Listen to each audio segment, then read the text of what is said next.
জি, আসসালামু আলাইকুম। আমার নাম মোহাম্মদ সবুজ। তো সবুজ বয়স কত? 22 বছর রানিং। ঠিক আছে, শুরু করেন যেখান থেকে বলতে চান, যেভাবে বলতে চান। শুনি কি গল্প আপনার। যে আমার ফ্যামিলি থেকেই শুরু করি বিষয়টা।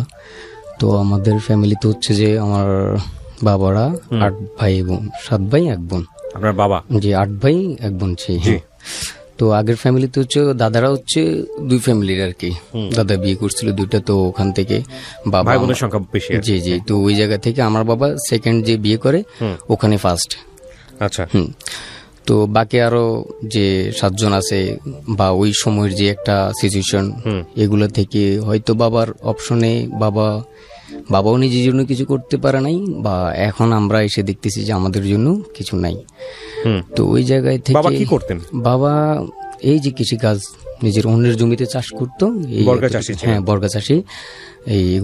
এগুলোর মাধ্যমে আমাদেরকে আমরা হচ্ছে ধরেন 3 ভাই 4 বোন সবাইকে চালাই আনছে এই পর্যন্ত, আল্লাহ তাআলা তৌফিক দিয়েছে।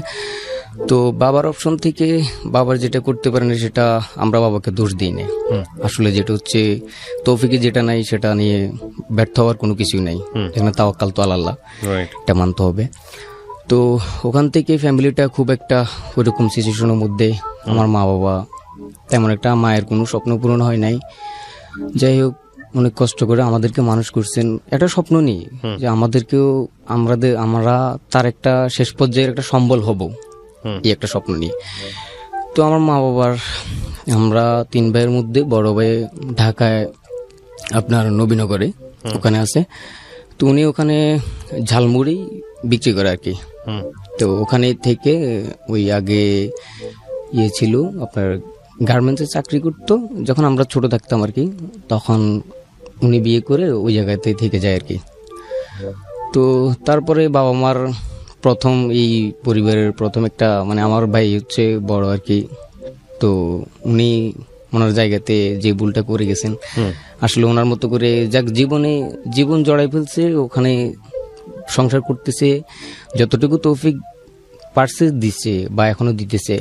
তো আমার মেজু ভাই আবার ওই একই রকম 21 বছর বয়সে আমার ভাইও বিয়ে করে ফেলে, যেটা হচ্ছে যে কোনো একটা সিচুয়েশনের কারণে হয়তো সেও এরকম ধরেন কোনো মেয়ের সাথে অ্যাফেয়ারে যাওয়ার পরে নিজেকে কন্ট্রোল করতে পারে নাই, বা বিভিন্ন দিক থেকে বিয়ে শাদী করে ফেলছে। তো ওই জায়গা থেকে ফ্যামিলি যে মা বাবার যে স্বপ্ন, মা বাবা যে এত কষ্ট করে আসলো, আসলে মা বাবাকে তো একটা উঁচু লেভেলে আনা যেত 3 জনের হয়তো চেষ্টাটা থাকলে। তো আমি ছোটবেলা থেকে এরকম কোনো সুযোগ পাই নাই ভালো করে পড়াশোনা করার জন্য, একটা গাইড কিনে কখনো পড়তে পারি নাই। তো এরকম চলতে থাকে। তা আমার যখন 8-এর সময় হয়, আমার ফর্ম ফিল আপটা হয় না, আমার কাছে টাকা নাই এবং আমার ফ্যামিলিরও তেমন এবিলিটি নাই। তো আমি মানুষের ওই যে কাঁচা মাল বিক্রি করে এগুলা টেনে দিতাম, ধনিয়া পাতা এগুলা তুলে দিতাম সকাল সকাল, সারাদিন ওদের কাছেই আছিলাম। তো আমাকে আবার ভর্তি করানোর জন্য 300 টাকা লাগতো। তো ওই টাকাটা শুধু 300 টাকাই, কিন্তু আমি দিনের পর দিন মাসের পর মাস ওনাদের সাথে থেকে গেছি। আমার জীবনটা কয়েকটা মাস ওখানেই কেটে দিছি। আচ্ছা। তো এরপরে 8 পাস করার পরে আমার ভাবলাম যে আর পড়বো না, ক্লাস 8? হ্যাঁ জি, ক্লাস 8। ওকে। ভাবলাম যে আর হয়তো পড়ালেখা করা হবে না, যখন 300 টাকার কারণে ভর্তি হইতে পারতেছি না। সবাই লাস্টে গিয়ে ক্লাস 2-3 মাস কন্টিনিউ হয়ে গেছে। আপনি ভাই বোনদের মধ্যে কততম ছিলেন? আমি হচ্ছে সবার ছোট, একদম সবার ছোট। আপনার বড় ভাইরা সবাই মিলেও আপনার এই লেখাপড়া চালাতে পারছিল না ক্লাস 8? পারছিল না বলতে ওনারা চায় নাই সেটা না, যতটুকু হয়তো দেখা গেছে আমার 3000 টাকা আসছে, এটা 500 টাকা দিয়ে তো আর 3000 টাকাটা পূরণ করা সম্ভব না, যেটা আমি বলবো ইনশাল্লাহ। তো এরপরে আমি চিন্তা করলাম যে 300 টাকা দিয়ে শুধু ভর্তি হইতে পারলাম না, 2-3 মাস ব্যাঘাত দিলাম, তো এখান থেকে হয়তো বা পড়ালেখাটা আর হবে না। তা আমি ঢাকায় নারায়ণগঞ্জে এই জায়গায় এখানে সাইনবোর্ড বলে যেখানে, ওখানে ওই আমার ভাইরি যে বসে আছে ওর মাধ্যমে ওখানে কাজে আসি ডেন্টিং এর। আচ্ছা, আপনার বন্ধুও? আমার যেটা তো ভাই, আপন যেটা। ও কি আগে থেকে কাজ করতো? ও আগে থেকে কাজ করতো আমার আগে। গার্মেন্টসে কাজে আসেন? গার্মেন্টস না, ডেন্টিং। আপনার হচ্ছে গাড়ির, আমাকে একটু বুঝান। গাড়ির ডেন্টিং, যে গাড়িগুলা মায়ের খায়, হ্যাঁ। খাওয়ার পরে দেখা গেছে বসকা টসকা গেল, হ্যাঁ। এগুলাকে ডেন্টিং করে সেম আগের মতো করা। আচ্ছা, এটা কি মানে এটাকে ডেন্টিং বলে? ডেন্টিং বলে, যে মানে- ডেন্টিং একটা, পেন্টিং একটা। পেন্টিংটা তো রং, আচ্ছা। ডেন্টিংটা আগে করতে হয়। ওই যে বিভিন্ন প্লাস্টার মাস্টার লাগায় দেখতে মনে হয় সাদা সাদা করে ফেলে। না না না, গাড়িটা যখন, এটা তো হচ্ছে একটা শো, হুম। যখন এটার স্পট পড়ে যায় তখন গাড়িটা কিন্তু আর দেখতে ভাল লাগে না। দামি গাড়ি কিন্তু আর ভাল লাগে না। হ্যাঁ। ওই কাজটা আবার গ্যাস দিয়ে ওই কাজটাকে আবার আগের সমান মতো করে করে ফেলে। ফেলে। হ্যাঁ, আগের মতো সেম একদম রং করার পরে বোঝা যাবে না যে এটার মধ্যে কোন একটা স্পট পড়ছে। আচ্ছা।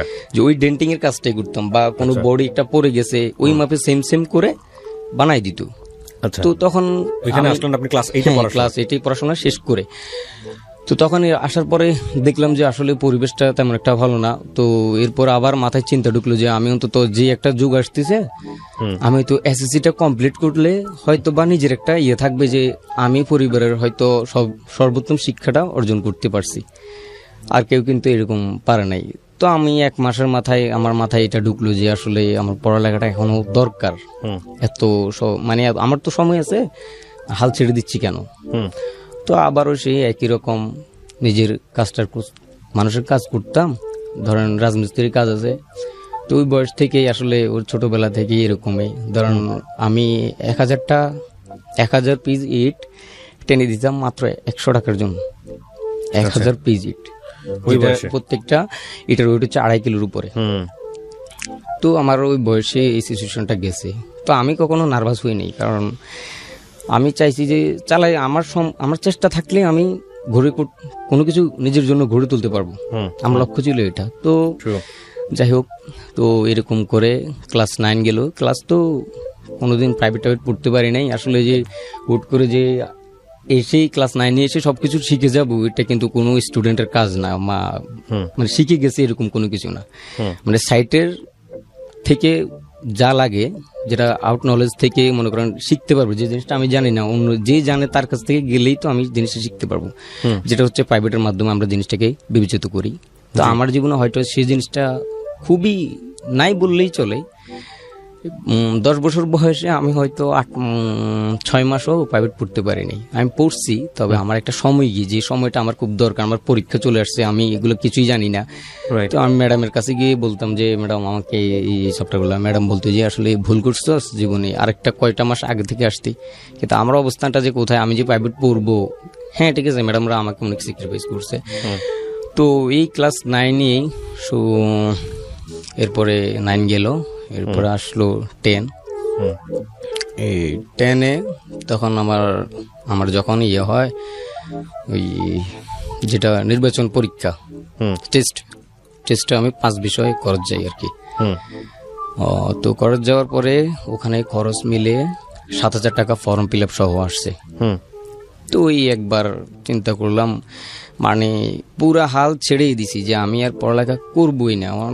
ফর্ম ফিল আপ করতে পারতেছি না, সবকিছু করে আসলাম, শেষ সম্বলটুকু হচ্ছে না, তাহলে আর করবো কি দিয়ে? চেষ্টাটা জায়গায় আর দেখলাম যে কোনো লাভ নাই। বিছানায় পরে কান্না করতেছি। আসলে আমার এই সময় এসে যে এই অবস্থা হবে এটা আশা করি নাই। তো ওই সময় আমি ফেল করছি 5 বিষয়, আমি পড়ালেখা করব, ওই জায়গাটা আমার দরকার, কিন্তু আমি আসলে কি করব? আমি ফর্ম ফিল আপ করানোর জন্য আমি কাজ করতেছি, রাজমিস্ত্রির কাজ, যেখানে গেলে আমি 3 দিন কাজ করার পরে আমি 1000 টাকা নিজে জমাইতে পারি। তো আমার একটা ভাইয়া 1000 টাকা এরকম করে 4000 টাকা দিছে। আমি ম্যাডামকে গিয়ে দিলাম 4000 টাকা। ওই 4000 টাকাতে আমার ফর্ম ফিল আপটা হয়ে যায়। আচ্ছা। তো এরপরে এসএসসি পাস করলাম। এর মধ্যেই তো জীবনের লক্ষ্যটা পল্টে গেল। এর মধ্যে আসলে আমার এই যে ধারণাগুলা, এই যে চিন্তা শক্তিগুলো, আমি পড়ালেখা করে আমার তো একটা স্বপ্ন থাকতে পারে যে কিছু একটা করব। তো ওই জায়গাটা এখান থেকে আস্তে আস্তে সরে যায়। আমি সরে গেছিলাম। কেন সরে গেছিলাম? একটা মানুষের কারণে। কি হয়েছে আসলে? হ্যাঁ, একটা মানুষ, মানে একটা মেয়ে, যখন ওদের বাড়ি হচ্ছে চিটাগঙ্গে, মোবাইলের রবি অপশনে একটা অপশন আছে চিপি। আচ্ছা। শাউট মানে সার্কেল, ওখানে শুধু SMS করা যেত। আচ্ছা। তো আমিও এটা খোলার পরে আমার আইডি ছিল পক্ষী। তো ওখান থেকে একটা SMS আসলো যে আমাকে কয়েকটা নাম্বার ডিস্টার্ব করতেছে, আমাকে একটু হেল্প করেন। তো আমি ভাবলাম যে এখানে হেল্প করলে তো নিজের কোনো ক্ষতি নেই। আমি ভাবলাম যে নাম্বারগুলো দেন, আমি চিপে দিলাম যে নাম্বারটা দেন, আমি বলতেছি। তো আমাকে শিখিয়ে দেওয়া হয়েছে যে আপনি বলবেন যে আপনি আমার বয়ফ্রেন্ড, তাকে যেন আর ডিস্টার্ব না করি হুম বা ওরা না করে। তো আমি বললাম, ওরাও আর ফোন এরকম ফোন দিয়েছি, বললাম যে ভাই আমার গার্লফ্রেন্ড, আপনি আর ডিস্টার্ব করেন না, আপনি অনেক ডিস্টার্ব করতেছেন এই নাম্বারে ফোন দিয়ে। হুম তো ওনারাও আর ফোন দেয় নাই, কথাটা মানে সুন্দরভাবে বলার কারণে হয়তো বা শুনছে। হুম তো তখন থেকে আসলে টিপি শুরু, আপনি কি আমার ফ্রেন্ড হবেন? হ্যাঁ হওয়া যায়, এখানে তো খারাপ কোনো কিছু না। হুম তাকে আমি কখনো দেখিও নাই, তার মেয়েটাকে চেনেন আপনি? চেনেন না? না, আমি তখন তো চিনি না।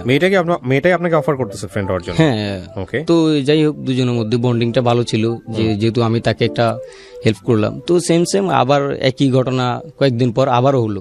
হুম তো উনি আবার হলো বলতে মানে কি আবার ওই আবার মেয়ে ওই নাকি নতুন নাম্বার, আরেকটা? কয়েকটা নাম্বার আবার ডিস্টার্ব করতেছে, আবার নতুন করে? হ্যাঁ নতুন করে।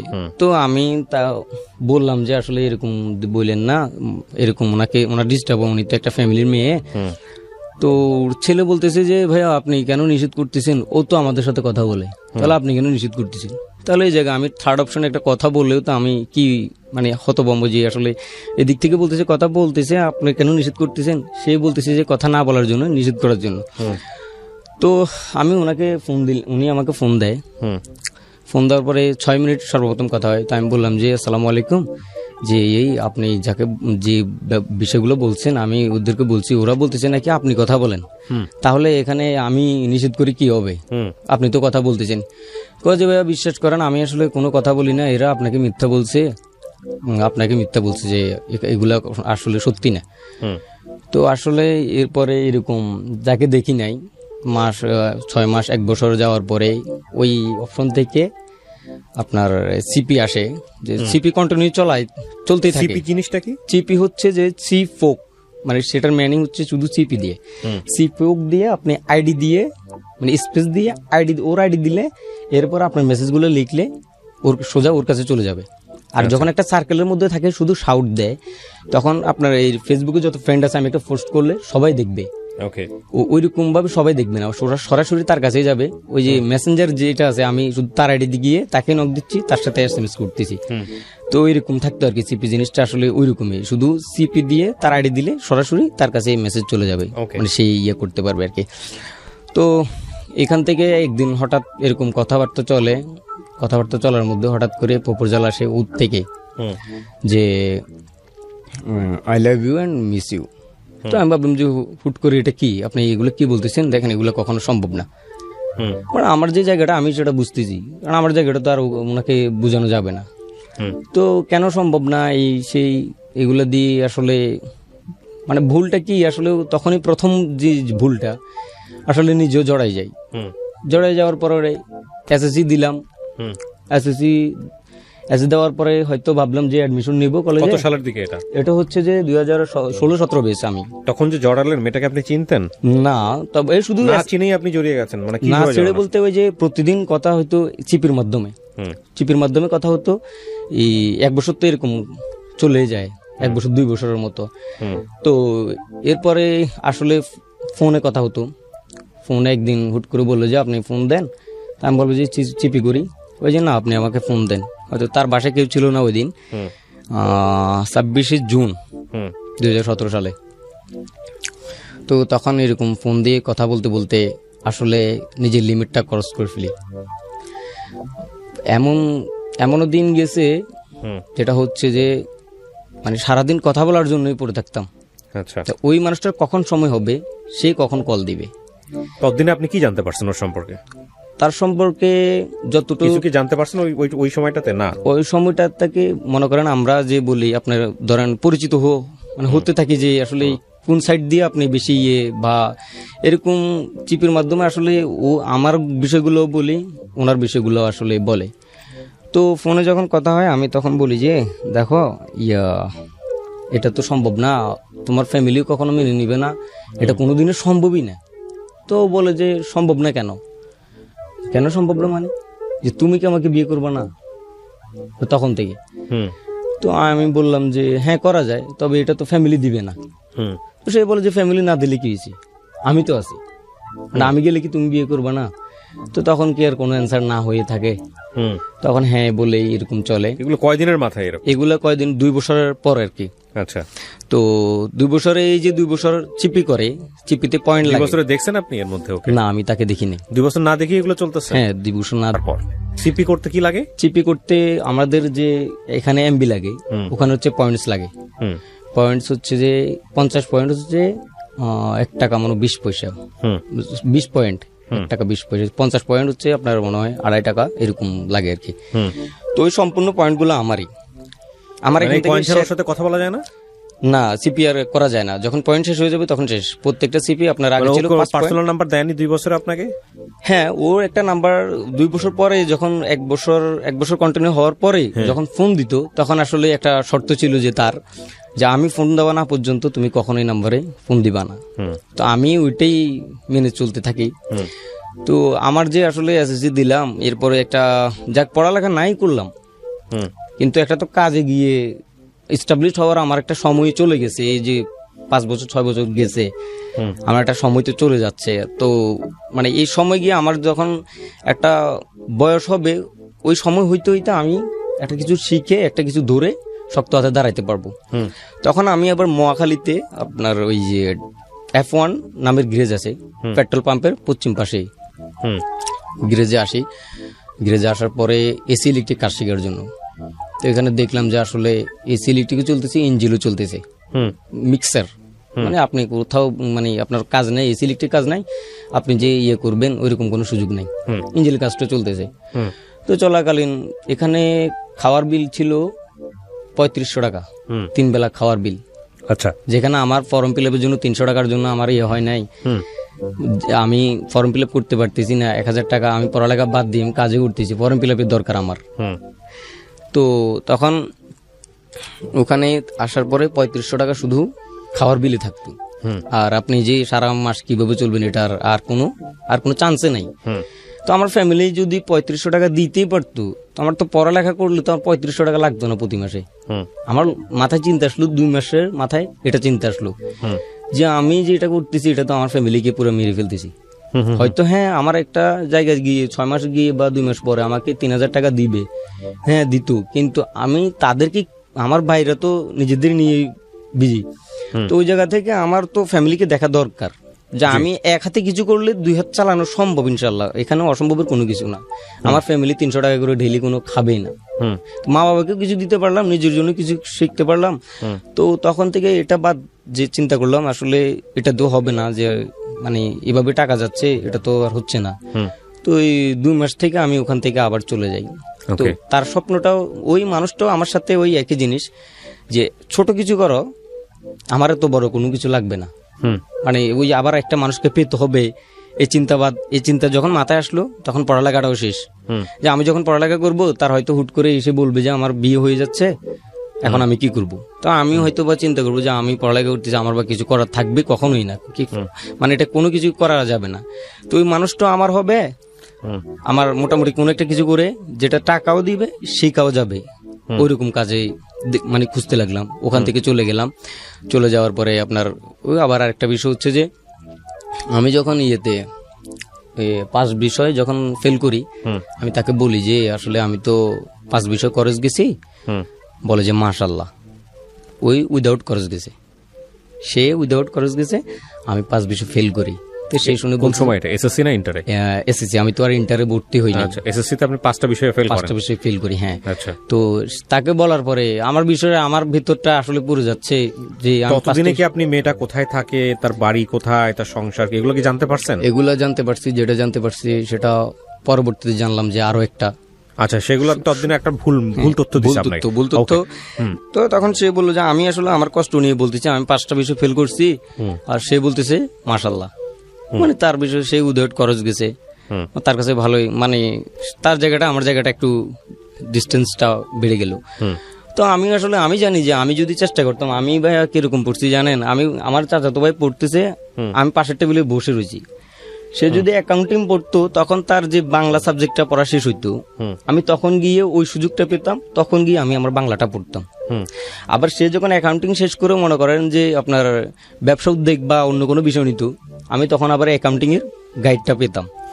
মানে সাইটে বসে পাশের টেবিল থেকে 2টা সিটে বসে এক বই দিয়ে পড়াশোনাটা এরকম, আমি যতটুকু শিখছি, আমার যেটা শিখছি আমার মানে সবকিছু মনে থাকে ওইরকম করে, আমি যেটা স্বর্ণলজি যেটা শিখছি আর কি। তো আমার কষ্টের একটা জিনিস, আমি কেন বিধা কেন শিখবো, শিখলে শিখার মতো শিখবো, আমি যেটুকু সময় পাচ্ছি এটা আমার শিখার একটা মূল্যবান একটা সময়। তো আমি এরকম করে গেছি, যাক এসএসসি তো দিলাম, এখানে এসে এখানেও সময় দিয়ে গেলাম। যাওয়ার পরে আসলে তখন ওই যে ওই মানুষটা যখন নাম জিজ্ঞেস করা হলো, তখন সে বলছে যে আমার নাম নাহিদা সুলতানা উর্মি। তো আমি এটাতেই বিশ্বাসী যে সে নাহিদা সুলতানা উর্মি, বাড়ি হচ্ছে তখন বাড়ি চট্টগ্রাম, তখন তাকে আপনি দেখেন নাই? হাটহাজারি দেখেন নাই তখন আপনি? না, আমি তাকে দেখি নাই। তো পরবর্তীতে আসলে কথা হইতে হইতে যখন এরকম 2018 সাল চলে আসলো, 18 সাল ফেব্রুয়ারি মাসে তো পরীক্ষা শেষ, তো মার্চের দিকে মে মাসে মনে হয় 15ই মার্চ প্রথম দেখা হয় আর কি। আমি তাকে বলি না যে আসলে আমি তোমাকে এখানে আসতেছি, আমি আমার ঠিকানা দেয় বলতে ওই যে পরবর্তীতে ঠিকানা দেয়, আমি নাজিরহাট এখানে আরো 15 কিলো, মোট হচ্ছে চট্টগ্রাম থেকে 30 কিলো দূরে, টোটাল 30 কিলো দূরে হচ্ছে নাজিরহাট ফটিকছড়ি এলাকা, যেটা ওই মাইজভান্ডার দরবার একটা নাম আছে, তাদের একটা প্রপোর্শনাল যে জায়গাটা সেটা কিন্তু চট্টগ্রামের ওই জায়গায়। তো বলে যে আমাদের বাড়ি হচ্ছে যে মাইজভান্ডারের পাশেই। তো আমি তাকে না বলে আমি এখন সুযোগ পাইছি, মানে চিটাগং আসলাম। আসার পর আমার মাকে বললাম যে আসলে আমার মা জানতো, আমার এখন আস্তে আস্তে সবাই জানতো, একদম সবাই দেখতো আমার ক্রেজি, ওই একতরফা একটা মানুষের প্রতি একতরফা। আসলে কি আমি 70 জনে একতরফা না ভুল যেন একতরফা, সেটা আসলে এখন আজকে হয়তো বললে সবাই বুঝতে পারবে। তো আমার মাকে বলে আমার মা বললো যে দেখ, আমি বললাম যে দেখেন মা কিরকম মেয়ে চান, যে বললো যে সব দিকে ঠিকঠাক, নামাজ কালাম পড়বো, খাইবো, এখানেই শেষ। আর তো আমাদের কোনো তোর ছোট বোন নাই যে এসে কদিন জ্বালাবে বা কদিন থাকবে, এটাকে বিয়ে দিতে হবে, এরকম তোর ধরাবান্ধি কোনো কিছু নাই। তো আসলে তখন আমি যাই তার জন্য একটা ফাজালে আমল, যেটা হচ্ছে যে জানেন কি না, ওই যে মানে সবচেয়ে একটা বড় আর কি কিতাব, এখানে অনেক কিছু আছে, মানে ইসলাম সম্পর্কে, দিন সম্পর্কে, রাসূল সাল্লাল্লাহু আলাইহি ওয়াসাল্লাম সম্পর্কে, মানে এমন কথা আছে যেটা শুনলেই আসলে পশম দাঁড়ায় যাবে। তো আমি তাকে আবার একটা টিকা এই দুটা একটা করে পেপার করে চট্টগ্রামে এসে বলে যে, আমি তখন চিটাগং এসে বললাম যে তোমার কোনো ভাইয়ের নাম্বার থাকলে দাও, আমি ওনার সাথে একটু দেখা করার দরকার। তো বলে যে না, আমার এরকম কেউ নেই, বা আমি এরকম কাউকে দিতেও পারবো না। তো ভালো কথা, এই সময়ে 2 বছর পার হয়ে গেল, একটা মানুষকে দেখলাম না, জানলাম, মানে সরাসরি কখনো দেখা হয় নাই, মানুষটা আসলে কিরকম ভালোবাসি, এমনিতেই প্রচন্ড ভালোবাসি, তবে দেখা হয় নাই। তো আসে না এরকম তো ভালোবাসা অহরহ আছে। তো সেই জায়গা থেকে আমি আমার ব্যাপারটা মানে স্বাভাবিকভাবেই নেই। তো নেওয়ার পরে আসলে তো তখন আমি তাকে ফোন দিলাম, সে তো বলছে যে না, দেওয়া যাবে না। আমি আমার ওখান থেকে মানে ডিটেলস নিলাম চিটাগং থেকে, এরকম কিভাবে যাওয়া যায়। তো পরে আমি চলে গেলাম ডিরেক্ট, আমি বললাম যে কালকে সকালে আমাকে 10টা বাজে ফোন দিও। তো আমি 8টায় উঠে চলে গেলাম, শুনলাম যাইতে 1 ঘন্টা লাগে। যাক, আমার সময় মিলে সব 10টা, আমি 10-15 মিনিট দাঁড়া রয়েছি, আমাকে ফোন দিছে। তো ফোন দিয়ে বলতেছে যে তুমি কোথায়, আমি বললাম যে আমি তো তোমাদের এখানে গেটে, মাইজভান্ডারের গেটে। তো মনে হয় যে আসমান থেকে পড়ছে, হ্যাঁ কি বলে, তুমি কি জন্য আসছো এখানে? যে আসছি একটা দরকার আছে, তোমাকে বললাম যে একটা জিনিস দিব, সেটা নেওয়ার জন্য তো কোনো মানুষ নেই, এখন আমি নিজে আসছি আর কি, তুমি তো কাউকে পাঠাচ্ছ না। তো পরে বললো যে আচ্ছা ঠিক আছে, তুমি থাকো, এখানে কি আছে আমাকে বলতেছে, বিশ্বাস করতেছে না আসলে যে কি। তো আমি বললাম যে এখানে ওই যাত্রী ছাউনি একটা আছে, ইউনি, ওই যে মানুষ বসে, তারপরে একটা গেট আছে, এই দোকানপাট আছে। পরে বললো যে ও আচ্ছা ঠিক আছে, তুমি বসো, আমি 2টা বাজে আসবো। সে হচ্ছে যে ফ্যামিলিতে একটা মেয়ে, তার বাইরে হচ্ছে 3 জন, 2জনে এখন ওমানে থাকে, একজন দেশেই, আর ও হচ্ছে একজনই। তো ফ্যামিলির কাজ টাজ আছে, এই হিসেবে আমি চিন্তা করলাম যে ঠিক আছে। তো আমি গেলাম, যাওয়ার পরে দেখলাম যে ওই হেঁটে গেছি, 4 কিলো রাস্তা হবে, আমি ওখান থেকে হেঁটে গেছি, গাড়ি ভাড়া 20 টাকা। আমি ভাবলাম যে এসে একবার যখন আসছি তখন সবকিছু দেখে একদম যাই। তো যাওয়ার পরে আমি ওখানে বসে থাকি, নামাজ পড়ার পরে দুপুরে ফোন দিছি যে কোথায়, আমি বললাম যে আমি মসজিদে আছি, তুমি কোথায়? বলতেছি আমি আসতেছি। তো এরকম বলে চলে আসলো।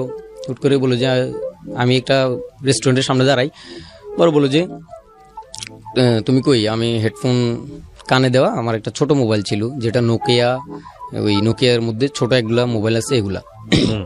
তো তারা আম্মুর মোবাইল নিয়ে আসে। আসার পরে দেখলাম যে দুজন আসছে, একটা মেয়ের নাম হচ্ছে আনিকা, পরবর্তীতে জানতে পারলাম আর কি আসলে। তো দুজনের মুখোশ মানে চোখগুলো দেখা যাইতেছে, আসলে আর কোনো কিছু না। তো আমাকে এসে বলতে আসসালামু আলাইকুম, কেমন আছেন? হ্যাঁ। তো তখন আবার কথাবার্তা হয় আর কি, যে কি জন্য আসছেন আমাকে দেখতে? হ্যাঁ, দেখতে তো পারবেন না। তো আমি বলবেন যে দেখেন এরকম কোনো কিছু না, আসলে এমনি আসছি এগুলো দেওয়ার জন্য। তো এগুলা কি? বাসা নিয়ে দেখলো যে আসলে এগুলা। তো এখানেই দেখাটা এখানেই শেষ।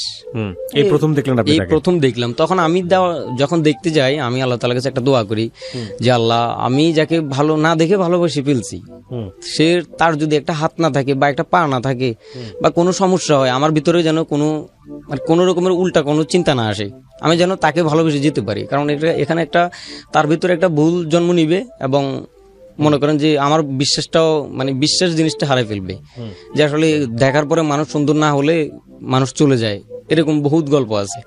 তো আমি বললাম যে আল্লাহ এরকম কোনো কিছু দিও না, আমি তার যদি একটা পাওনা থাকে, আমি যেরকম করে ভালোবাসি আরো ভালোবাসার মতো আমাকে তৌফিক দিয়ে দিও।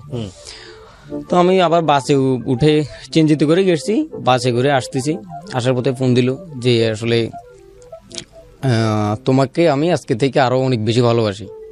ওই মানুষটাই বলে। তো পরবর্তীতে আবার সেই মনে করেন এই যে আমার যে চিন্তাগুলো ঢুকে গেল, যে আসলে মায়া জালে জড়াই গেলাম।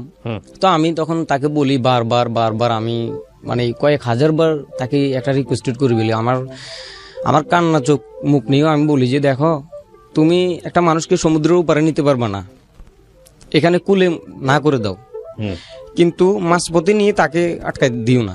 তখন সে না পারবে সাঁতরে কোনো কুলে যেতে, না পারবে কোনো কিছু করতে। তো আমার সময়টা, আমার সিচুয়েশনটা, আমার পরিবার তো তুমি সবকিছু জানো। তুমি যদি আমার হইতে না পারো, তো আমার এগুলা মানে একদম ব্যর্থ, মানে আমি নিজেকেও হয়তো কন্ট্রোল করতে পারবো না। আসলে তাকে এমনটা ভাবে সময় দিতাম, তার যখন সময় হইতো শুধু তখনই কথা বলতাম। আমি নিজে কখনো আজও ওই যখন বলছে যে আমি না কল দিলে এই নাম্বারে আর কল দিও না, আজও আমি এই কল দিই নেই, মানে তার কথা কমিটমেন্ট গুলো রাখছি। এখন কথা হচ্ছে যে তুমি পারবা না, তোমার সবকিছু প্ল্যানিং, তাহলে আমাকে মায়ার জালে জড়ানোর কোনো মানে নাই। না, সেটা তো আপনি বলে আসছেন, তারপরে কি হলো? ওটা তো কত সালে দেখা করলেন আপনি? 2018 সালে, হচ্ছে যে 15 মার্চ। তো দুদিন পর আবার এরকম যখন চট্টগ্রামে থাকি আর কি, থাকি ওই দুলাভাই আমার সোয়েটার ফ্যাক্টরিতে কিউসি। তো আমার এখানে সুযোগ সুবিধা ভালো, ওখানে গিয়ে চাকরি করি। আসলে চাকরি যেখানেই করি না কেন, ওই লক্ষ্য একটাই, তাকে পাবো, কোনো কিছু ধরে সোজা হয়ে দাঁড়াবো, তাকে পাবো, এতটুকুই। কিন্তু যে আমার যে আরো স্বপ্নগুলো আমার পিছন থেকে যদি টান দেয়, আমার জন্য আসলে এগুলো যায় না, আমার জন্য এগুলো আসে নাই। আমার চিন্তা শক্তি ছিল হয়তো আমার জন্য এরকম আসবে না। আমি হয়তো আমার মার পর এরকম 14ই মে তার সাথে আবার দেখা হয়। তো আমার ভাগিন একটাকে নিয়ে যাই, তো আমার নিজের টাকা দিয়ে আসলে আমি সবকিছু করে দিই। তো আমি বাসায় এসে বলি যে আমার ভাগিনের জন্য ধরেন আসার সময় পেন্সিল, রাবার, খাতা এগুলো অনেকগুলো নিয়ে আসতাম। তো বলতাম যে সে দিছে, তো তার মাকেও বলতো যে দেখো উর্মি আন্টি দিছে। তো নাম ছিল নাহিদা সুলতানা উর্মি, তো উর্মি নামে সবাই চিনি। তো এরকম। তো আমার বন্ধুরাও বলে যে ঠিক আছে, খারাপ নাই, মেয়ে যেহেতু বলছে, মেয়ে নিজে থেকে, তাহলে কন্টিনিউ কর, সমস্যা তো নাই। আমি আবার সবকিছুতেই একটু সিদ্ধান্ত নিতে চাই না, আমার একা সিদ্ধান্ত দিয়ে কোনো কিছু করতে চাই না। তো তখন সে যখন আমাকে কোনো কিছুতে ফোন দিত, কারণ আমি কোথাও যাচ্ছি গাড়িতে করে, সে ফোন দিছে, আমি গাড়ি ভাড়াটা ওখানে দিয়ে ওখানে নেমে গেছি, নেমে গিয়ে তার সাথে কথা বলছি। আচ্ছা, ওই মানুষটাকে সময় দিতাম, ওই মানুষটার সময়টাকে মূল্য দিতাম। মানে আপনি গাড়ি থেকে নেমে গিয়ে ফোনে কথা বলতাম। তারপরে আমার যা পরে হয়তো হেঁটে গেছি, না হলে আবার গাড়ি ভাড়া দিয়ে আবার গেছি। আমি যখন ভাত খাচ্ছি তখন ফোন দিয়েছে আম্মা, দেখতেছি ফোনটা কেটে আমার দুই লম্কা ভাত খাইছি, ওখানে হাত ধুয়ে শেষ, ভাতগুলো ঢেকে ফোনে কথা বলতে চলে যেতাম। তো এরপরে হয়তো কথা বলা শেষ হলে রাতে এসে আবার খাইলে খাইলাম, না খাইলে ঘুমাই গেলাম, এভাবেই। তো এরকম পরবর্তীতে তৃতীয়তম যখন আমাদের দেখা হয় আপনার 16ই মে, 14 মে দেখা হয়েছে, ওই জায়গায় একটা প্যাচ লাগিয়ে গেছে। যে যে মেয়েকে নিয়ে এসছে তার নাম হচ্ছে আনিকা। তো আমার কথা হচ্ছে যে সে একটা টপিক নিয়ে আমার সাথে পেস্টা লাগাইছে, বলতে সে বলতেছে যে আমি আনিকা নাকি বলছে, আমি আনিকাকে কোন সময়ে বলছি যে তুমি তো ওর থেকেও সুন্দরী। তো আমার প্রশ্ন হচ্ছে, যদি তোমার বিশ্বাসটা কোথায়? আসলে তুমি তার কথাটাই বিশ্বাস করতেছো, যেখানে আমি তোমাকে না দেখে যদি আমার সবকিছু দিয়ে দিতে পারি, আমার সবকিছু করে আসতে পারি তোমার জন্য, এতটুকু করে আসতে পারি, তাহলে তুমি এই জায়গায় এসে আমাকে বলতেছো যে না আমি বলছি। তো আমি বললাম যে কি আনিকে বলছে? যে আমি বলছি। বলছে হ্যাঁ আনিকে বলছে। যে আমি বলছি আনিকাকে দাও। যখন আনিকাকে দিছে, আনিকা আর কোনো কথা বলে না।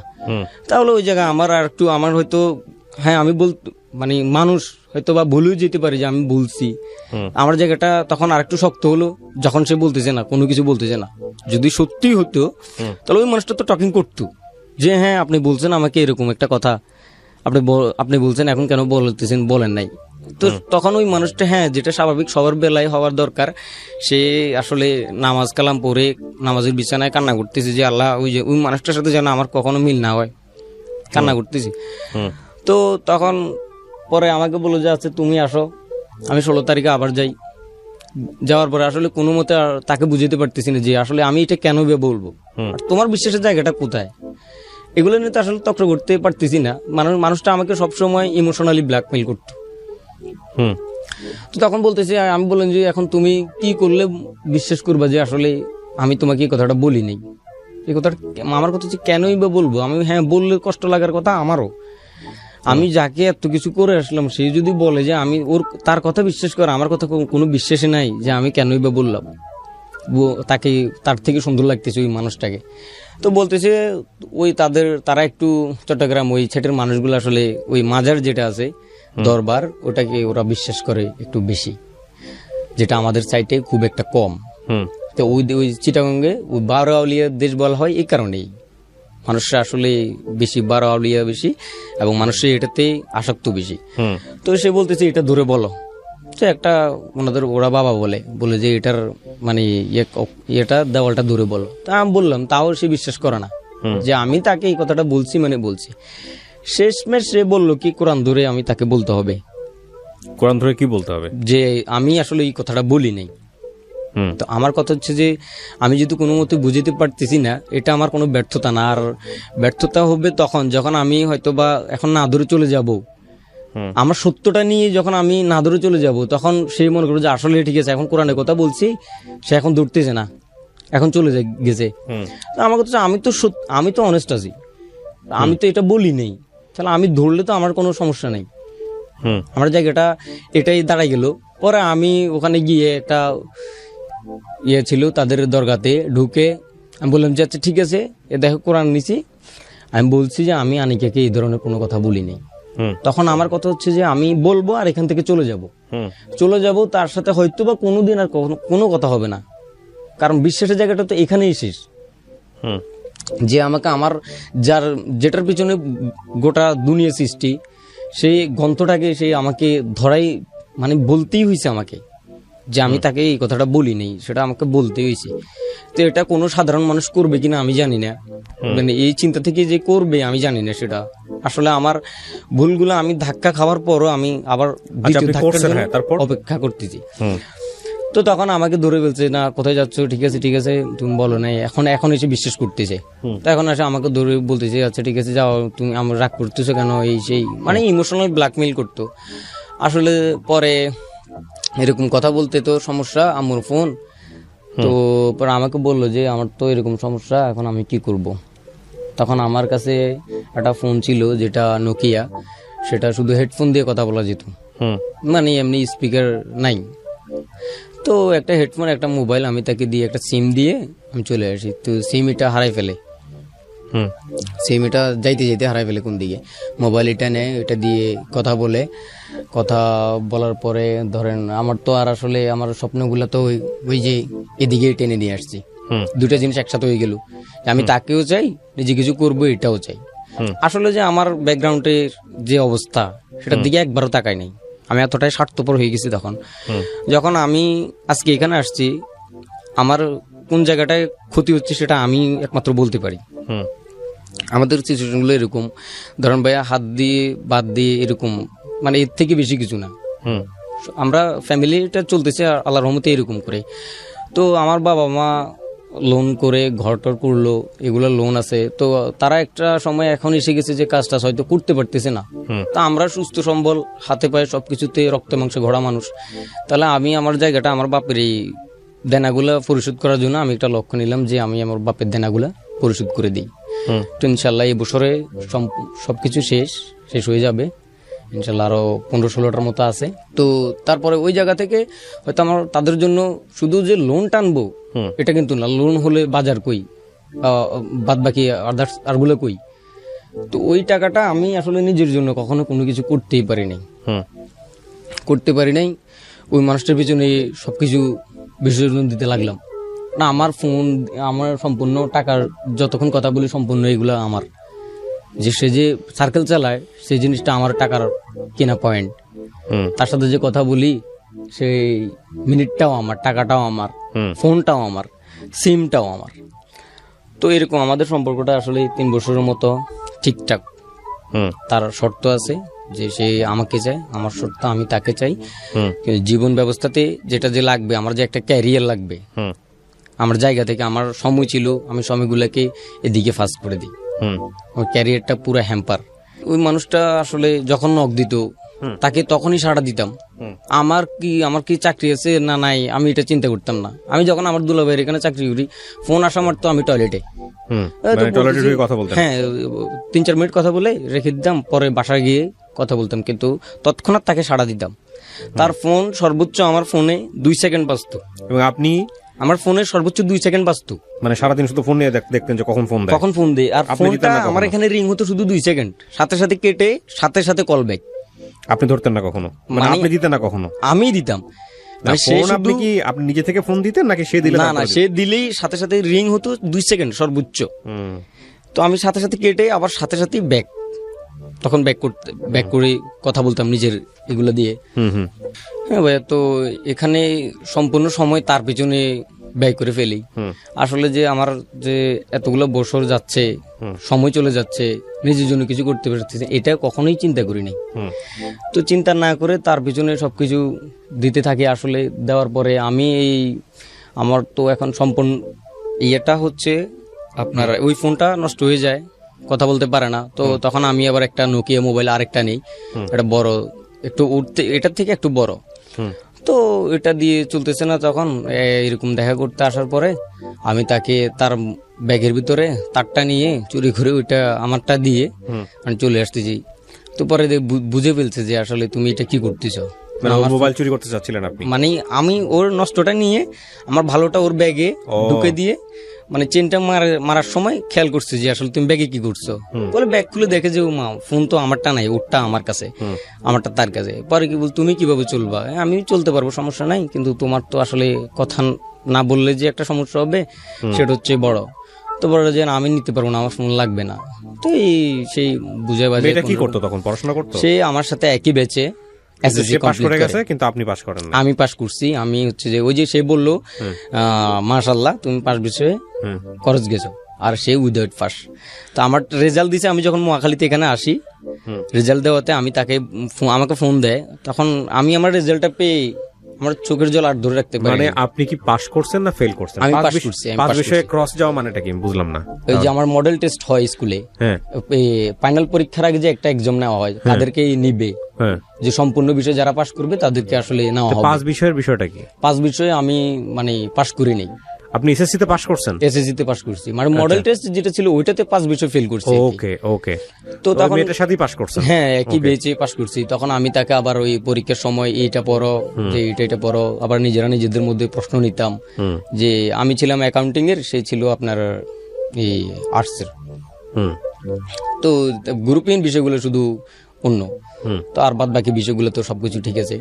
তো আমার যখন এখানে এই যে মহাখালীতে আসার পরে আমার রেজাল্টটা দিল, তখন আমার কাছে আমার যে এতগুলো কষ্ট করে আমি পড়ালেখাটা কিছুটা হয়তো করে আসার পরে আমি পাসটা করছি, আমার যখন রেজাল্টটা আসছে, আমি তখন আমার মাকে সর্বপ্রথম ফোন দিই যে মা আমি পাস করছি, মা আমি পাস করছি আপনার 3.67, সে পাস করছে 3.61। তো যে তার যে নাম, এটা সে আমাকে আজও বলে নাই যে আমার নাম আসলে জেনুইন নামটা এটা। হুম আমি আসলে রেজাল্টে আমার দেয়, তুমি রেজাল্টটা দেখো, দেখলাম যে ওখানে নাম আছে ফাতেমা আক্তার। হুম তো কার দিচ্ছে সেটা সে জানে।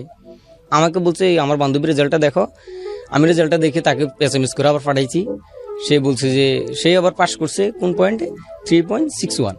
আমি যেটা রেজাল্ট দেখলাম সেটা 3.61। হুম শুধু হচ্ছে নামটা আমি জানি যে সে নাহিদা সুলতানা উর্মি, এখানে হচ্ছে যে ফাতেমা আক্তার। হুম তো আমার তাকে ফোন দিলাম 2টা। এরপরে বললো যে তুমি একটা অ্যান্ড্রয়েড ফোন নাও। আসলে মানে তখন তো বাটাম দিয়ে চলতেছে, অ্যান্ড্রয়েড ফোন নিলে এমবি নিলে আমাদের টাকা কম খরচ হবে, টাকা কম যাবে। তো আমি একটা অ্যান্ড্রয়েড ফোন নেই, নেওয়ার পরে এখন তো তারও একটা দরকার হুম অ্যান্ড্রয়েড ফোন। তা আমার যেটা ইনকাম ছিল সেটা দিয়ে কোনো মতে ওই যে লোনগুলো শুধু সাপ্তাহিক যে একটা পুরো সপ্তাহ কাজ করলে পুরো সপ্তাহে একদিনে একটা লোন দেওয়া যেত। হুম অন্য কিছু করার আমার ওই শুক্রবার যে সময়টুকু থাকতো আমি মানুষের কাজ করতাম, প্লাস মানে যত কাজ আছে আমি এখনো ইনশাল্লাহ বলতে পারি যে কোনো কিছু করি নেই। সবকিছু হ্যাঁ করেই আমার টাকার দরকার, তবে অবৈধ পথে না। বৈধ পথে আমি খেটে যাব, যেটাই কাজ যেটাই হোক আমার টাকার দরকার। আমার লক্ষ্য ছিল এটা যে আমার টাকার দরকার, যে আমাকে কাজ যেটাই দেন। তো মানুষের এগুলো করে মানে টাকা পয়সা পাইতাম। আর ওই শীতের সময় ছিল তো ধরেন কাজে যাওয়ার আগে আগে ফজরের সময় উঠে, যেখানে মানুষ বিলে কখনো যেত না এত ঠান্ডার ভিতরে, ওই তখন থেকে 8টা পর্যন্ত ধান কেটে ফেলতাম। এরপরে গিয়ে রাজমিস্ত্রির কাজ করতাম, আবার সন্ধ্যায় কাজ শেষে এগুলো আবার মানে বিল থেকে নিয়ে আসতাম। টাকাটার সময় চলে আসছে এই জায়গায় যে প্লাস একটা কিছু করার কারণে প্লাস কিছু করতে পারতেছি। তো তাকে একটা অ্যান্ড্রয়েড ফোন কিনে দিই। অ্যান্ড্রয়েড ফোন কিনে দেওয়ার পরে আপনার অ্যান্ড্রয়েড জগৎটা আমি নিজে তাকে দেখাইছি, চিনাইছি। দেখানোর পরে তারপর হলো তখন অ্যান্ড্রয়েড ফোনে আসার পরে আমিও একটা অ্যান্ড্রয়েড চালাই। চালানোর পরে দেখি যে প্রতিনিয়ত তার এমবি লাগে সেটা আমি দিচ্ছি, সিমটাও আমার। তো সর্বপ্রথম ব্লকে যে মানুষটা থাকে সেটা আমি। তার কেন তার পরিবর্তন, সে এখন প্রতিনিয়ত বিজি, প্রতিনিয়ত সে বিজি। আমি ফোন দিচ্ছি সে বিজি। ওই আমি 2টা ফোন দিচ্ছি, আমাকে ব্লক করে দেওয়া হয়েছে। কেন ব্লক হুট করে করছে? নিশ্চয়ই কারণ আছে। হ্যাঁ, সে হচ্ছে কথা বলতেছে ওই যে আঙ্কেলের সাথে, ওই ভাইয়ের সাথে এই। কিন্তু আসল ব্যাপারটা কি সেটা তো আমি দেখতেছি। আসলে ধরেন তার মোবাইলে কোনো সমস্যা হচ্ছে, আপনি সেগুলো নিয়ে চিল্লাচিল্লি করতেন? না না না, কোনো রকম এমনি আপনাকে ব্লক করে দিল? এটা হাস্যকর কথা বললে তো কেউ বিশ্বাস করবে না। না শোনেন আমি বলি, তো আমাকে ব্লক করে দিত, আমি পরবর্তী আবার কল দিত, আবার কথা হইতো যে আমি চুপ থেকে, আমি চাইছি আমি চুপ থেকে সবকিছু বুঝে নেই এবং আমি কোনো চিল্লাচিল্লি না করে, তুমি একদিন ঠিক এটা বুঝবা যে তুমি ফলস ছিলা, আমি রাইট ছিলাম। এটা তুমি একদিন আমাকে বলবা, সময়ের জন্য অপেক্ষা করি। তো আর এটা ভাবতাম যে মানুষটা হয়তো আমি তো এগুলো দিয়ে চিল্লাচিল্লি করবো, সে আমার সাথে ব্যাকআপ করে ফেলবে, দুর্বলতাটা তো আমারই, হয়তো আমার কষ্ট হবে। সে এমনি থাক, একদিন চিন্তা করবে, একদিন চিন্তা করে ডিসিশনটা নিবে সে কাকে চায় আসলে। তো আমার এরকম চলতে থাকার কারণে আমার তো কোনো কিছু করতে পারলাম না। এরপরে গিয়ে ওই অ্যান্ড্রয়েড ফোনে আবার সমস্যা, মানুষটার সমস্যা হওয়ার কারণে আমার নিজে যে একটা জেটু ছিল, আমি একটা জেটু কিনি, ওই ফোনটা তাকে দিয়ে, সরাসরি তাকে দিয়ে তার থেকে আমার তার নষ্ট ফোনটা নিয়ে আসি। আসার পথে সে সবকিছু ডিলিট করে দিয়েছে। মানে তখন মেসেঞ্জার চালায়, ফেসবুক চালায়, ইমো, সবকিছু সে চালায়, আমি শুধু ইমো। আমাকে দিত, আমি দেখতাম ওই তার ফোনে কোনো সমস্যা হলে একটা স্ক্রিনশট দিত যে ফোনের এই সমস্যাটা, কিন্তু ফোনের উপরে যে একটা আমি খেয়াল করতাম নোটিফিকেশনের এরিয়া যে আছে সেখানে মেসেঞ্জারের মেসেজগুলো ভর্তি। আচ্ছা, কেউ কেউ মানে ইমুতে ভর্তি, ফেসবুকে তো নোটিফিকেশন আছেই। তো আমার এই জায়গা থেকে একটু মানে আমার উচিত ছিল যে তখন আমার মানসিকতাটা একটু পরিবর্তন করার, যে আমি কার জন্য করতেছি। তারপরে আমি তাকে আমার ফোনটা দিয়ে আসি, তার নষ্ট ফোনটা এনে যখন বাসে অন করলাম তখন দেখি যে একটা ছেলের সাথে খুব একটা গভীর সম্পর্ক ওই মানুষটার। মানে চ্যাটগুলা ওই যে একটু আইডিতে ঢুকার পরে দেখি যে আসলে এই জিনিসটা তারা একজন একজনকে কলিজা বলে ডাকতেছে, জান বলে ডাকতেছে। তাহলে আমি কি, আমি এই জায়গাটা তখন আমি বাসে বসা ছিলাম ভাইয়া, মানে পারিনি যে কোথাও চলে যাইতে, যে আমার ফোন আমার সবকিছু, আমি দেখতেছি এটা কি। তো এখান থেকে চলে আসার পরে আমি এগুলো আমার কাছে জমাই রাখি, যে আমার সময় সুযোগ করে আমি তোমাকে একদিন বলবো, একদিন সব দিব। এই জায়গা থেকে তাকে যে টু একটা দেই, আমি J5 একটা নেই, 4300 টাকা ফোনের দাম ছিল। আমার ইনকামটা ছিল শুধু বাবার লোনটা দেওয়ার, 4300 টাকা, এটা প্লাস একটা আলাদা একটা বিষয় যে আমার কি করে যে এটা উপার্জন করতে হয়েছে, আমার ঘাম আমার কোথায় গেছে আমি বুঝতে পারি যে আমার কত কষ্টের এইটা। কি হয়েছে তারপরে? তারপরে আমার গ্র্যান্ড প্রাইম দিয়ে এর সাথে এগুলো দিয়ে আবার সে তো তার মতো করে প্রতিনিয়ত চালাই যাইতেছে, আমি এগুলো দেখতেছি। আমার সাথে কথা হইতো, ধরেন বলতো যে আমি ঘুমাই যাব, তো ঠিক আছে, ঘুমাই গেলে খারাপ লাগলে এখানে তো কোনো সমস্যা না, ঘুমাই যাও। কিন্তু আমি অনলাইন থেকে বের হয়ে গেছি, সে অনলাইনে আপনার 3টা পর্যন্ত কথা বলতেছে। আমি আবার ওই সকাল সকাল সেই ঘুম থেকে ওঠার আগে আমি ডাটা চালু করে দেখতাম যে সে আসলে কতক্ষণে ঘুমাইছে, কোন সময়টাতে সে ঘুমাইছে। তো দেখি 2টা 3টা পর্যন্ত। আসলে কখনো জিজ্ঞাসা করিনি যে তুমি এগুলো কি করতেছো বা কি করছো। ও বলে যে ও যদি এরকম রকমের কোনো কথা হতো বলতো আমার ডাটা অন ছিল, হয়তো কেউ দিচ্ছে যে সোজাসুজি আমাকে ওখানে নিয়ে গেছে, এই জন্য লাটসিন এরকম দেখাইছে। তো এরকম আমি তাকে তার জামা কাপড় বা তার যেটা পছন্দের এগুলো আমি কিনে দিতাম। মানে আমার কাছে একটা কাপড় ভালো লাগছে, আমি এটা নিয়ে টেইলার থেকে তাকে না দেখাই আমি ছবিটা দেখাতাম, ভাইয়া এই মানুষটা এর জন্য জামা কিরকম ছিলানো যায়। তো এখানে এরপরে এগুলো তো প্রতিনিয়ত দেখতেছি যে তার মেসেঞ্জারে চলতেছে সে। তারপরে আমার এই যে এখানে 2019 ঈদের দিন, রমজান ঈদের দিন 25শে মে ছিল, হ্যাঁ মে মাসে 25 তারিখ, আমাকে রাতে বললো যে তুমি ওটা 14 দিন কথা হয় না টানা, তো তার সে ফোন দেয় না, আমার তো ইজি ফোন দেওয়ার একটা সুযোগ ছিল না। আমি তার কথাটা রাখতেছি, ফোন দিয়ে বললো যে আমার রিলেটিভ একজন তোমাকে ফোন দিবে, তুমি ফোনটা রিসিভ করো। বিদেশি নাম্বার ছিল, সেটা হচ্ছে ওমানের। আমি আমার এখানে ফোন আসার পরে বুঝলাম আর কি, দেখলাম। তো উনি আমাকে ফোন দিয়ে ডিরেক্টলি বলতেছে তুই আর এর সাথে কথা বলবি না, এর সাথে আর কোনো রকমের কোনো যোগাযোগ রাখবি না, কোনো মানে কোনো অন্য কোনো কথা নাই যে আসসালামু আলাইকুম কে কি আসো বিষয়, ডিরেক্ট তুই এর সাথে কথা বলবি না, এর সাথে আজকে থেকে তোর যা যা আছে সবকিছু নিয়ে আসবি, আর কোনো রকমের কোনো যোগাযোগ করবি না। আমি বললাম হ্যাঁ ঠিক আছে ভাইয়া, ঠিক আছে। আমাকে যা কিছু বলতো, হ্যাঁ ঠিক আছে ভাইয়া। তো আমি তাকে বললাম যে আসলে কি। তখন গিয়ে সে আমাকে বলতেছে এই আমার হাজব্যান্ড, আমার সাথে বিয়ে হয়ে গেছে, 3 মাস 6 দিন হয়েছে। আমি ঈদের দিন তুমি আমাকে জিনিসটা আসলে আমি তোমাকে যেটা বলে আসছি প্রতিনিয়ত সুন্দর, হ্যাঁ আবার সে বলতো আমি তোমাকে একটা সারপ্রাইজ দিব। তখন এই কথাটা বলে আমি তোমাকে যে সারপ্রাইজটা দিতে বলছিলাম সেটা এটা সারপ্রাইজ আমার জন্য কত বড়। এটা কি আসলেই হয়েছে নাকি মিথ্যা মাত্রা বলছে? না সেটা তো আবার ও নিজেও কান্না করতেছে যে আমি তোমাকে এরকম করে বলতেছি। আসলে ভাই অপবাদের আর কোনো শেষ নাই। না বিয়েটাকে আসলেই হয়েছে নাকি আপনার কাছ থেকে? আমাকে তো মিথ্যে কথা বলছি, তো মিথ্যে হোক সত্য হোক, একটা মানুষ যখন এরকম করে একটা মানুষকে চায়, যেটা এটা শোনার জন্য কোনো ছেলে কোনো মেয়ে প্রস্তুত থাকবে বলে আমি আশা করি না। আসলে এরকম একটা সময় এসে এরকম মানুষের জন্য এত কিছু করেও এই কথাটা শুনবে। পরে বলতেছি যে আসলে আমি তাকে আসলে ওই ভালো রাখার জন্য মানুষের যে একটা ওদের যে একটা অসুস্থতা হয়, ওখানে ধরেন একটা তাবিজ দেয়, একটা হুজুর আছে যথেষ্ট ভালো, উনি এটার কারণে ধরেন পেট ব্যথা যেটা হয় সেটা হতো না। আমি তাকে এই জিনিসটা একটা দিয়ে আসি আমি নিজে। সে আমাকে তখন ওই রাতে ঈদের দিন বলে যে তুমি আমার আম্মুর সাথে ঝগড়া লাগাইছো, প্রতিনিয়ত আমাকে বান মারছো। যে লাস্ট পর্যায়ে যে আসছে তাকে এরপরে আমি এই ডিসেম্বরের 2020 ডিসেম্বরের 11-12 তারিখে আমি ঢাকায় এসে আমি বললাম যে আসলে তুমি কি চাও, তুমি আমার কাছে একটা জিনিস চাও যেটা আমার হয়তো ইচ্ছে ছিল, সে হয়তো চাবে যে সত্য কথাগুলো বলে দিবে এখন, যে হয়তো আমি এরকম তোমাকে হয়তো তোমার সম্ভব না। তো এগুলো বলার পরে 3 মাস 6 দিন হয়েছে বিয়ে। আমি আসলে কিরকম পাগলামি করছি আমি জানি না। যে আমি তারপরে আমার কথা হচ্ছে তোমার বাসায় যাব, বাসায় গিয়ে কথা বলবো ওদের সাথে, যে ওদের থেকে আমি তোমাকে চেয়ে নিব, তোমার মান সম্মানের বিষয় আমি জানি, তোমার বিয়ে হয় না, তুমি আমার সাথে এরকম করতে চাও। তো আমি আমার মতো করে প্রিপারেশন নিয়ে চট্টগ্রাম পর্যন্ত গেছি, তখন লকডাউন ছিল, মাইক্রোতে বসায়। পরে আমার ফোন দিকে আমি 200টা SMS দিছি, আমার ফোনের SMS নাকি যায় না। যখন বলছি যে তোমার বাসায় আসতেছি SMS-এই, তখন কি আমাকে ফোন দিছি যে তুমি কি করতেছো, আমাদের দিকে এক পাও আসবা না।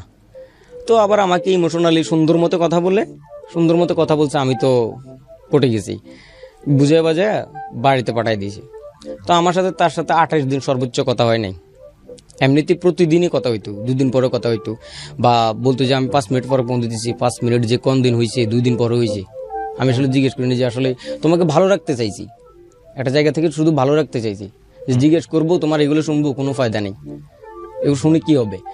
তো আমাকে এরপরে আমি আবার পুরো আবার মাথাগুলা গোছাই আনতে পারি নাই। আবার চিন্তা করলাম যে একদম ফ্যামিলিতে যাবো মানেই যাবো, আজকে তুমি হ্যাঁ বলো আর না বলো, তাহলে আমার এগুলো নষ্ট করছো কেন? আমার সময়গুলো নষ্ট করার তো কোনো মানে ছিল না। আমি তোমাকে চাই, বাস আমি তোমার ফ্যামিলি থেকে তোমাকে চেয়ে আনবো। তারা যেহেতু মান সম্মানের দিকে তাকায়। সে কি বলেছে লাস্ট আপনাদের কি দাঁড়িয়েছে অবস্থা? শুধু দাঁড়িয়েছে, সে আমাকে বলে যে তুমি যদি এখানে আসো, আমি আপনার সঙ্গে সম্পর্ক আছে মেয়েটার এখন? না, সে ব্রেকআপ হয়েছে কতদিন? 16ই সেপ্টেম্বর 4:45 আমার সাথে 1 মিনিট কথা হয়েছে। 1 মিনিটের কথাতে কি হয়েছে, কি জানিয়েছে? কি জানাইছে, সে বিয়ে শাদী করছে, সংসার করতেছে? সে বিয়েতে যাচ্ছে, খালতো বোনের না, বিয়ে। তার কি বিয়ে হয়েছে? তার বিয়ে হয়ে গেছে, 17 বিয়ে হয়ে গেছে, ঠিক আছে। এখন আপনি গল্পটা কেন বললেন রেডিওতে?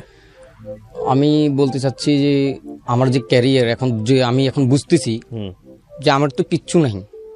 আমার যার জন্য এতগুলো করলাম, আমি 10,000 টাকা দিয়ে এখানে আমি নিজে চলতে পারি না, লকডাউনে মানুষ খাইতে পারেনি, আমি 10,000 টাকা দিয়ে একটা Oppo A12 ফোন কিনে দিই তাকে।